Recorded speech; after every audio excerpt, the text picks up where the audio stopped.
The world is becoming more and more interconnected, and people from vastly different contexts and backgrounds now come into contact on a regular basis, whether at university, in their work, or in other everyday situations. Most people assume that these intercultural situations are limited to when members of different national cultures meet, for example, between a German and an Indian citizen. The reality is, however, that every situation is intercultural in which we encounter a person who comes from a different context to us and who does not share much of our understanding of normality. While we're confident of the rules and norms of behavior in many usual situations, in many intercultural situations we feel insecure. This makes the intercultural encounter difficult because we don't interact and communicate in a natural way.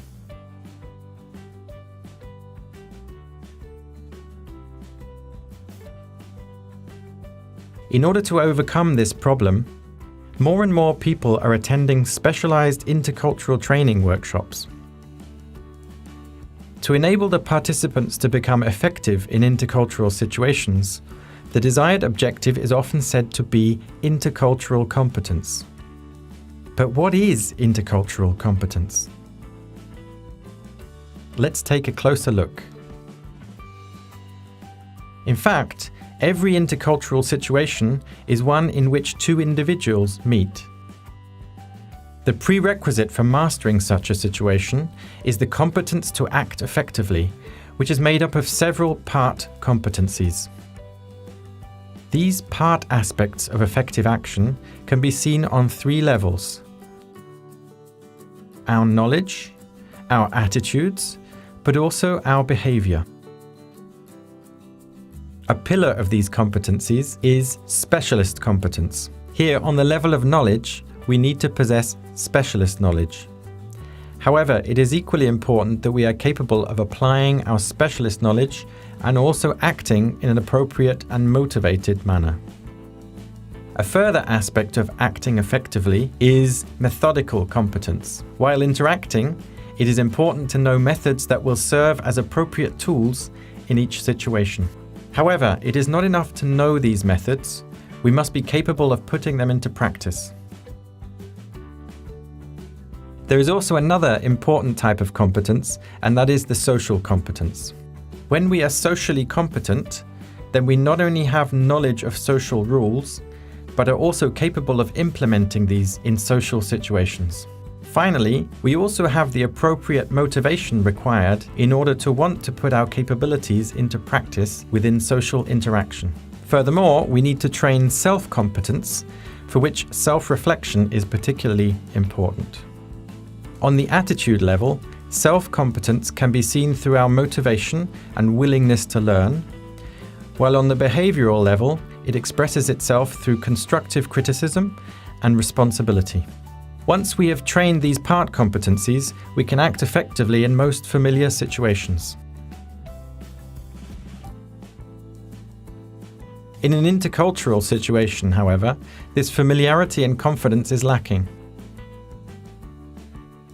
In this case, people with differing backgrounds and assumptions need to communicate with each other. These backgrounds don't have to be completely different and can have similarities and overlaps. Therefore, a situation is not either intercultural or not intercultural, but simply possesses a particular degree of interculturality.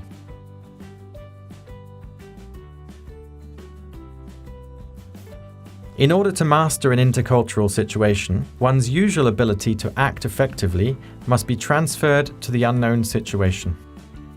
So therefore, not only a general acting competence is important. In order to master intercultural situations, we need knowledge and capabilities that ensure the transfer to the unfamiliar context.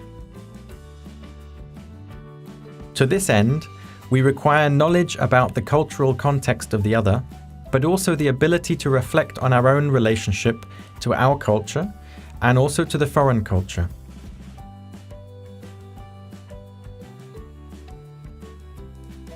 Thus, the training of intercultural competence cannot be seen as a competence that is gained once and then complete and finished. In contrast, it is a competence that is an ongoing process and in a constant state of flux. It attempts to combine a variety of key skills while transferring familiar competencies to unfamiliar contexts. This enables us to find a way to communicate and interact effectively, even in the most diverse and unfamiliar situations.